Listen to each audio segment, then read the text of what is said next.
का कथन है उसमें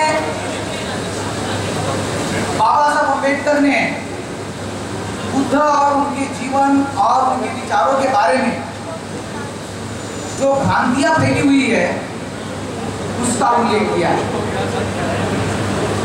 हम लोग अपने आप को जब बुद्ध कहते हैं और बुद्ध के चिंतन के संदर्भ में, बुद्ध के विचारों के बारे में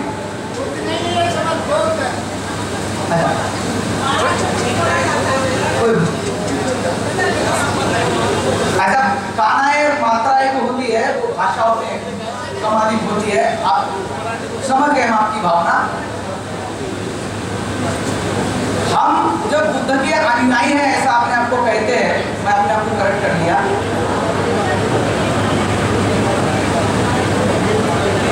तो अगर हमको किसी ने, जैसे अभी इन्होंने हमारे लिए प्रश्न खड़ा कर दिया, बुद्ध कह रहे हैं और बौद्ध कहना चाहिए, तो आप फंस जाते, अलग ही नैतिक बंदिश में आप आ जाते और डिमोरलाइज हो जाते। क्या हो गया, हमने कोई अपराध कर लिया इस प्रकार का, होता है ऐसी परिस्थिति आती है। तो जो भी आदमी ये दावा करता है कि मैं बुद्धवादी हूँ, बुद्ध के विचार का हूँ, बुद्ध के विचार पे चलता हूँ, उसको अगर कोई व्यक्ति बुद्ध के मूल विचारों के संदर्भ में वाद विवाद में पराजित करे या उसका मनोबल गिराए, तो वो बुद्धवाद की जो प्रगति है उसके लिए खतरनाक है। उससे बुद्धवाद की जो प्रगति है उसमें बाधा उत्पन्न होती है।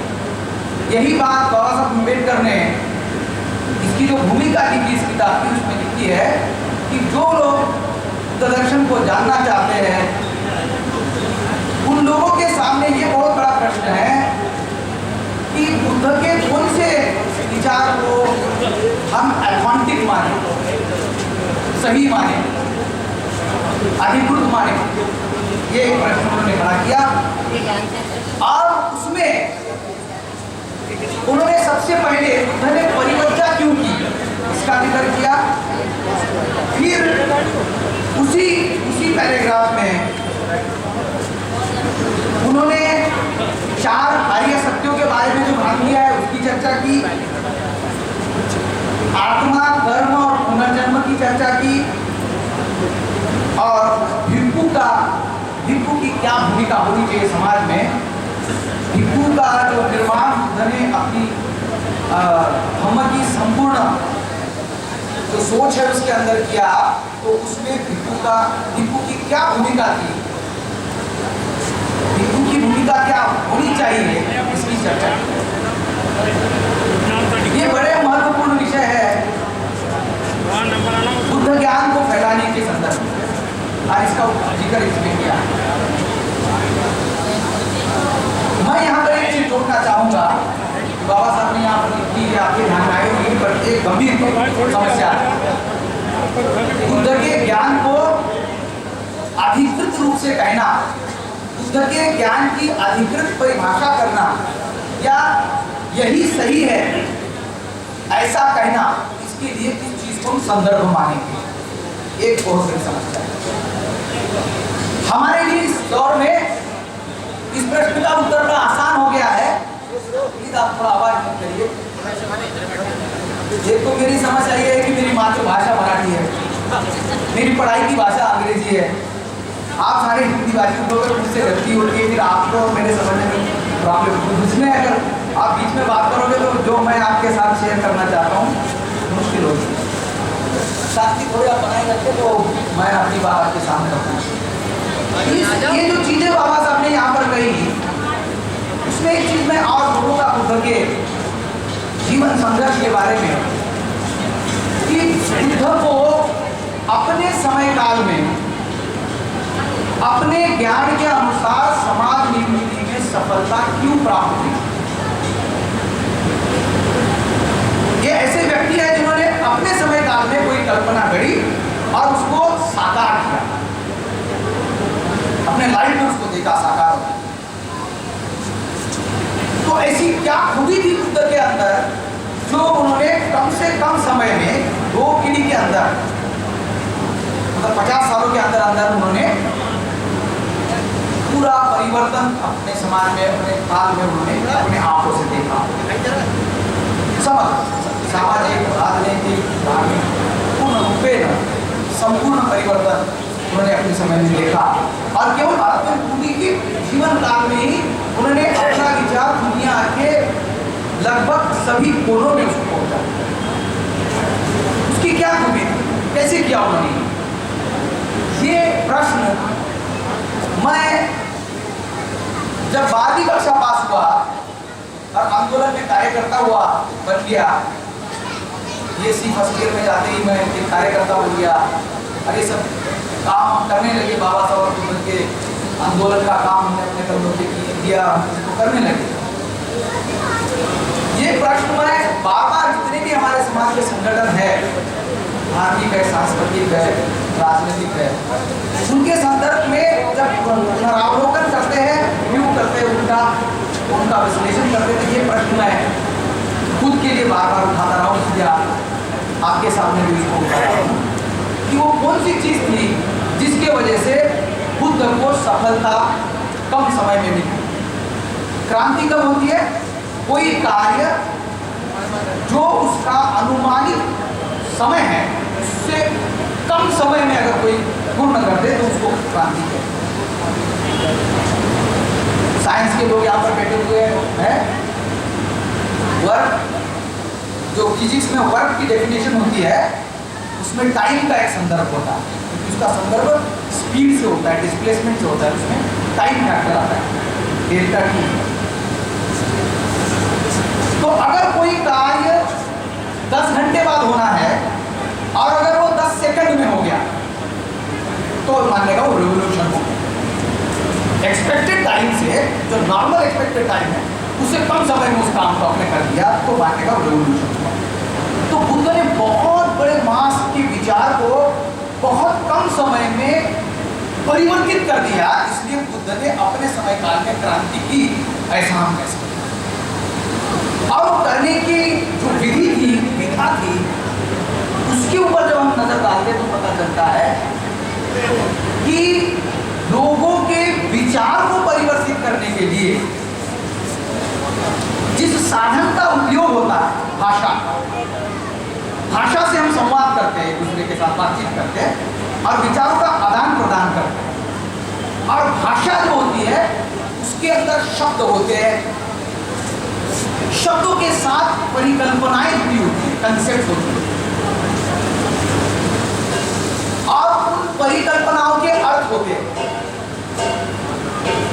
तो बुद्ध से पहले जिस शब्दावली के तहत यहाँ पर आर्य ब्राह्मण लोगों के दिमाग के ऊपर राज्य कर रहे थे, उस शब्दावली के अंदर के शब्द, उनकी परिकल्पनाएं और उनके अर्थ,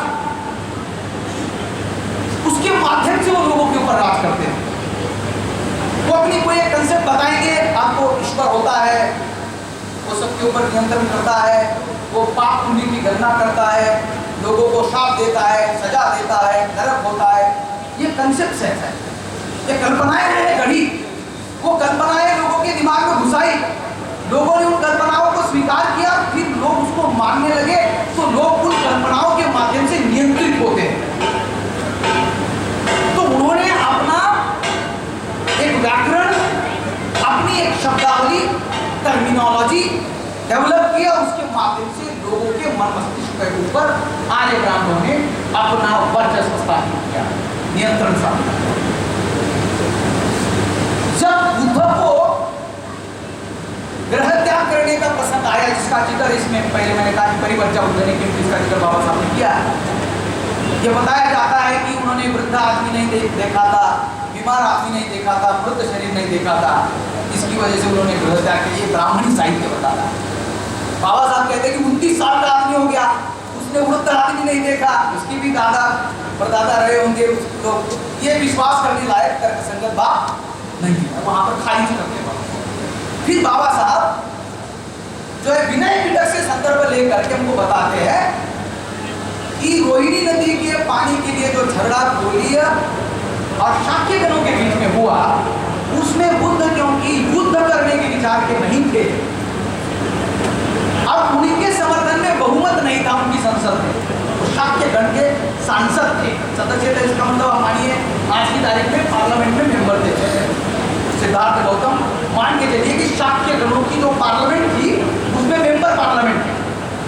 एज ए मेंबर पार्लियामेंट जब उन्होंने युद्ध करने के प्रस्ताव का विरोध किया और उनके समर्थन में कम लोग रहे और उन्होंने कहा मैं युद्ध में सहभागी नहीं हूंगा, बहुमत से पारित हुआ कि युद्ध होगा और सिद्धार्थ ने कहा मैं युद्ध में शामिल नहीं होऊंगा, तो उसकी पनिशमेंट सजा के रूप में बुद्ध को, सिद्धार्थ को ग्रह त्याग करना पड़ा और अपना राजपाल छोड़ करके। ये आप लोग सब जानते हो, कुछ चीजों को रिपीट कर रहा हूँ, ये जान करके यहाँ नौजवान बच्चे भी बैठे हुए उनको भी इसका फायदा होगा, वो भी इन चीजों को पढ़ेंगे जानेंगे। तो जब बुद्ध को परिवर्तन करनी पड़ी तब बुद्ध अल्पमत में थे अपनी संसद में, लेकिन अल्पमत में होते हुए भी उनका यह था कि तर्क के आधार पर वो सही थे, तो कभी कभी बहुमत गलत भी हो सकता है। अल्पमत सही होते हुए भी लोकतंत्र में उसको बहुमत को साथ देना पड़ता है, ये लोकतंत्र का तकाजा।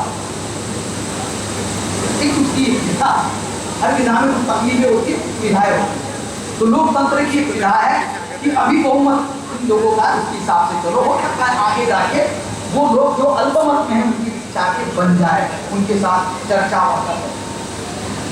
आपको ये भी पता है बाद में जब बुद्ध ने ग्रह त्याग किया वो चले गए और उन लोगों को पता चल गया कि सिद्धार्थ सही थे, दोबारा जाके मिले और सिद्धार्थ को दोबारा जो है कपिल वस्तु में उन्होंने आमंत्रित किया, लेकिन सिद्धार्थ नहीं, ये भी हम लोग जानते हैं।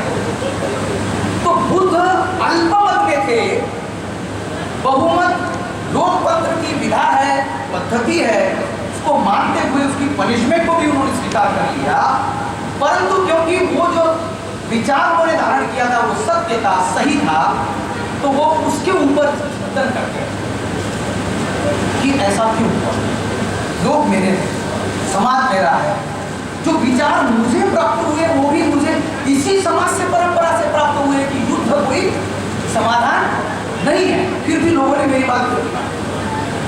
इसके ऊपर जब उन्होंने चिंतन किया तो उनको पता चला कि इधर जिधर हम रहते हैं उधर बड़े बड़े विद्वान लोग, ये ऋषि मुनि ब्राह्मणों के ये रहते हैं और लोग इनके प्रभाव में, तो ऐसे कौन कौन विद्वान लोग हैं उनके नाम उन्होंने पता किया और सारे लोगों को उन्होंने भेंट की, उनके साथ वाद विवाद किया और उनके पास क्या ज्ञान है वो उन्होंने पता किया। ये सब इस किताब में लिखा हुआ। अब वो करने के बाद बुद्ध के ये ध्यान में आया कि जिसको धर्म कहा जाता है, धर्म के नाम पर लोगों के दिमाग को जिस चीज से नियंत्रित किया जाता है, उसमें लोगों को एक आश्वासन है, एक प्रॉमिस है कि आपका जो दुख है, आपकी जो समस्या है वो इससे हल होगी, ईश्वर की आराधना करने से वगैरह वगैरह, उपवास वगैरह करते हैं लोग, वो करके आपका जो दुख है वो कम होगा, ऐसा एक आश्वासन। वो सब क्या है उसका पूरा प्रैक्टिकल करने के बाद उनको ये पता चल गया कि ये पूरा आश्वासन है, खाली है, खोखला है, इससे कुछ नहीं होता, ये झूठ बोलकर लोगों को जो है टाइम पास करवाया जा रहा है। ये उनको जब ऐसा हो तो वो सारी विधियां, वो उपवास, वो सब उन्होंने छोड़ दिया और अपने बुद्धि को शांत रख करके जो सुजाता ने उनको खीर दी वो ग्रहण करने के बाद शांत बुद्धि से उन्होंने जो चिंतन किया, उसके बाद उनको इस बात का पता चला जो बुद्ध के पहले और बुद्ध के बाद जितने भी धार्मिक दर्शन वाले लोग पैदा हुए, दार्शनिक पैदा हुए, किसी ने भी इस बात को स्वीकार नहीं किया जो बुद्ध ने स्वीकार किया, वो ये कि मनुष्य जीवन में जो दुख है उसका कारण मनुष्य स्वयं है। ये हिम्मत बुद्ध के पहला कोई भी दार्शनिक जुटा ही नहीं सका। क्यों?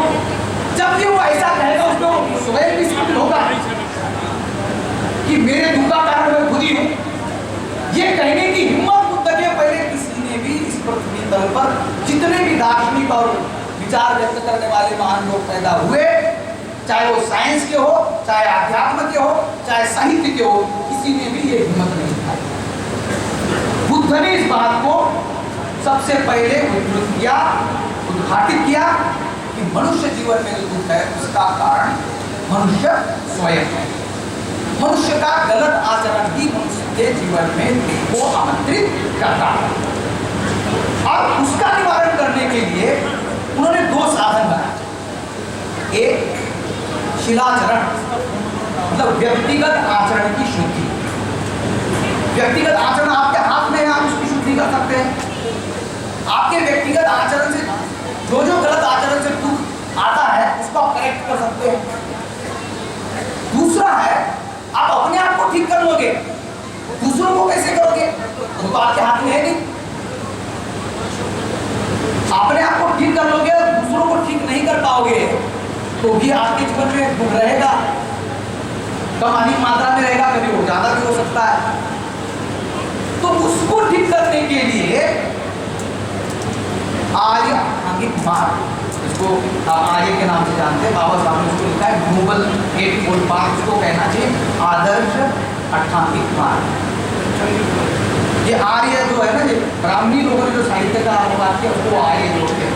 इंग्लिश में जो बाबा साहब ने लिखा उसमें लिखा है नोबल एटफोल्ड पाथ, मतलब आदर्श, नोबल मतलब आदर्श, आदर्श अष्टांगिक मार्ग। जानबूझकर आर्य शब्दों को यहाँ से निकाला, मतलब एक बुद्धिजीवी आदमी, एक काम भी, एक प्रोफेसर होने के नाते मेरा काम, क्योंकि ये जो ट्रांसलेशन किया भदंत आनंद कौशल्या, ये आपके हिमाचल के खत्री थे, है ना, पंजाब या हाँ पंजाब के थे। तो इन लोगों के ऊपर भरोसा नहीं कर सकते, वो प्यार से हमारे पास आते और बीच में कुछ ना कुछ गड़बड़ कर जाते। इंग्लिश में जीवन, ये जो है ना बुद्ध और उनका धम्म, ये तो राजस्थान के आदमी ने छापा है। जब भदंत आनंद कौशल्या ने ये किताब प्रकाशित की ट्रांसलेट करके नागपुर से, तो उन्होंने इसका टाइटल लिखा था भगवान गौतम बुद्ध और उनका, भगवान लिखा था उन्होंने, ऐसा लिखा। जब नागपुर के कुछ लोगों ने उनको ये पूछा कि अंग्रेजी में तो बाबा साहब ने भगवान लिखा नहीं, तो आपने अपने मन से यहाँ पर भगवान क्यों लिख दिया? तो कई उसकी आवृत्तियां निकलने के बाद वहां से भगवान हट गया। क्योंकि सामान्य आदमी, देखिए बुद्धिजीवी आदमी के साथ शब्दों की व्याख्या, शब्दों के अर्थ के बारे में आप तर्क वितर्क कर सकते हैं। जो सामान्य बुद्धि का आदमी है, जिसको भाषा और व्याकरण से कोई मतलब नहीं है, वो आदमी के दिमाग में अगर कोई कंफ्यूजन चला गया तो वो कंफ्यूजन ही रह जाता है। इसलिए ऐसे शब्दों का प्रयोग करना चाहिए जिससे सामान्य आदमी को कंफ्यूजन ना हो। तो मेरे आज के व्याख्यान का जो मूल विषय मैंने चुना है वो यही है कि बुद्ध को अपने जीवन काल में क्रांति करने में सफलता इसलिए मिली कि बुद्ध ने उस समय जो प्रचलित शब्दावली थी, उस समय में जो प्रचलित शब्दावली थी, उस समय का प्रचलित व्याकरण और भाषा थी, उसके वो शब्द जो लोगों को भ्रमित करते हैं, या तो उनको खारिज कर दिया या उनकी परिभाषाएं बदल दी। इससे क्या हो गया? अगर ब्राह्मण भगवान की बात करता है तो बुद्ध भगवान की दूसरी परिभाषा करते हैं कि जिसने अपने सारे इंद्रियों के ऊपर विजय हासिल कर ली वो भगवान है, मतलब इंसान ही भगवान है। तो ब्राह्मणों के लिए परेशान। तो जिन हथियारों का प्रयोग वो कर रहे थे, उन हथियारों को बाबा साहब ने उसमें से बारूद निकाल दिया और खुश हो गए। समझ रहे आप? ये टेक्निक यूज किया बाबा साहब।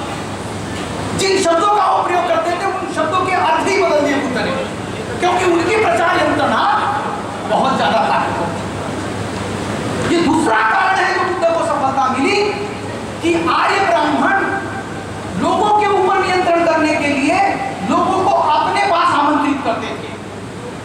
वो ऐसे नौटंकी रचते हैं कि लोग जो है काली के मंदिर कलकत्ता पहुंच जाए या फिर आजकल जम्मू कश्मीर में जो है शेरोवाली के पास पहुंच जाए, ऐसा वातावरण और प्रचार निर्माण करते हैं।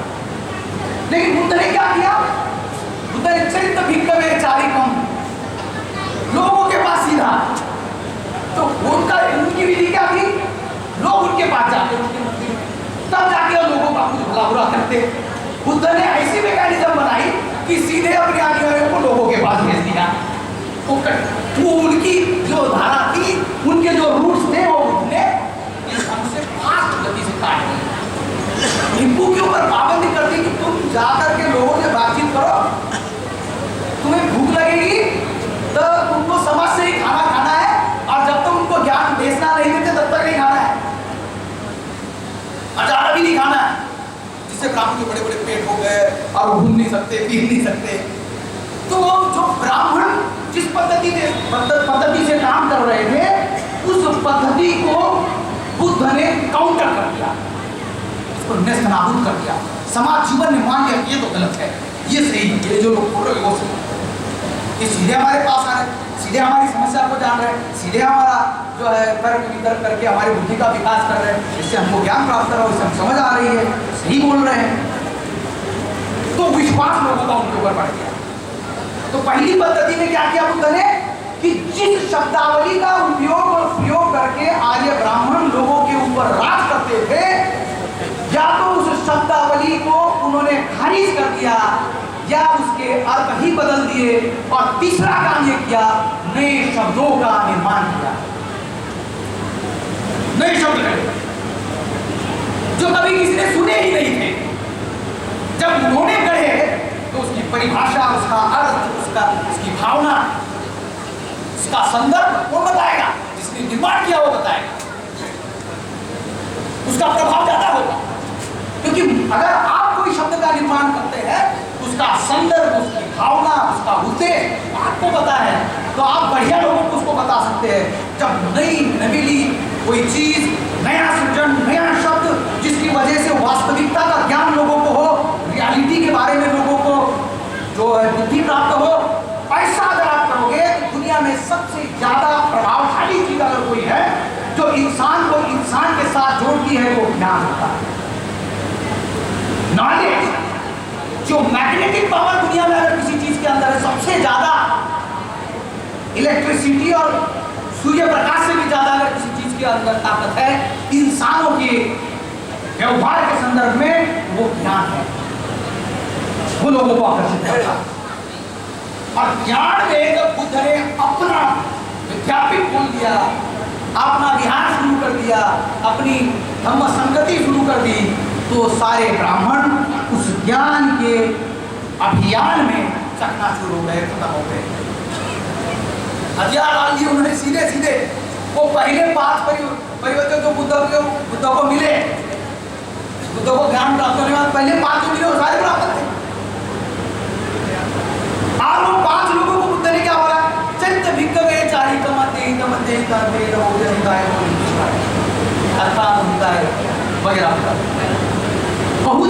बहुजन सुखाय। वो 5 लोगों को बताया, 5 ब्राह्मण थे। अब सामाजिक और राजनीतिक परिपेक्ष में ब्राह्मण अल्पजन है, तो सामने बैठे हुए जो 5 थे वो अल्पजन थे। बुद्ध ने उनको डराया कि मेरे पास ऐसा ज्ञान है या बहुजन का कल्याण होगा, बहुजन का ही होगा। वो घबरा गए, सीधे सरेंडर कर गए। अदरवाइज बुद्ध ने कई जगह सभ्य सदा भवतु सब मंगलम ये सब कहा है, लेकिन वो 5 क्योंकि ब्राह्मण थे, मैं सोशियोलॉजी का प्रोफेसर होने के नाते उसको ऐसे विश्लेषण करता हूँ कि उनकी मानसिकता को ध्यान में रखते हुए बुद्ध ने उनको ये कहा कि मेरे पास ऐसा ज्ञान है जो बहुजन का कल्याण करेगा, बहुजन का हित करेगा, अल्पजनों का कुछ नहीं होगा। सीधे सरेंडर करने तरीका, समाज में परिवर्तन लाने का तरीका था। तो ये चीज मैंने आपको ये बताई कि बुद्ध की क्रांति इसलिए सफल हुई क्योंकि बुद्ध ने अपनी नई शब्दावली की रचना की, सृजन किया। और जो प्रचलित शब्द थे जिसकी वजह से लोगों के बीच में भ्रांतियां फैलती थी या लोगों का आचरण उसकी वजह से गलत होता था, उसकी नई परिभाषा है कि उनको नए अर्थ दिए और उसके आधार पर उनका नया विचार और नया समाज निर्माण बुद्ध ने अपने समय में किया। इस संदर्भ में आप एक संदर्भ आपको दे करके मैं अपने व्याख्यान को समाप्ति की ओर आगे बढ़ाऊंगा। वो ये है कि जैसे ये जो पहला हिस्सा है,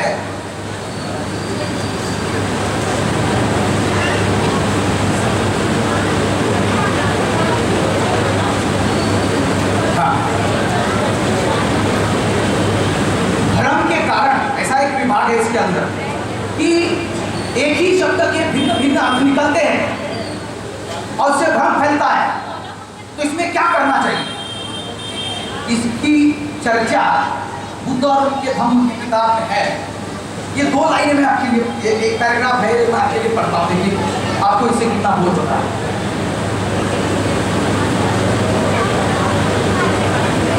हाँ, भ्रम के कारण बुद्धिवादी तर्कसंगत व मानव कल्याण की बात है बुद्ध वचन, इसका हेडिंग है।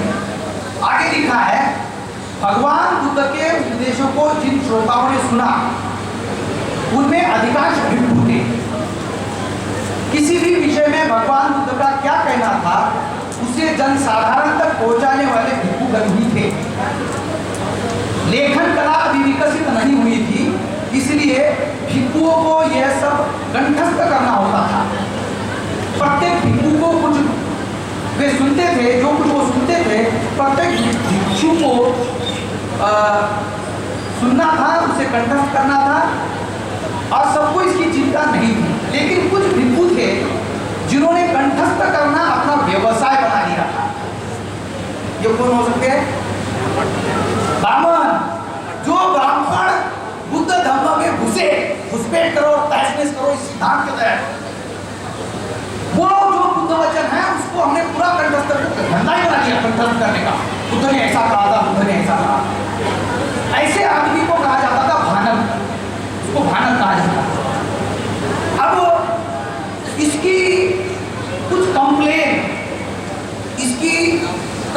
बुद्ध के पास गई कि भिक्षुओं में कुछ भिक्षु जो है आपके वचन को दुष्प्रचारित करते हैं, उसकी गलत व्याख्या करके प्रचारित करते हैं।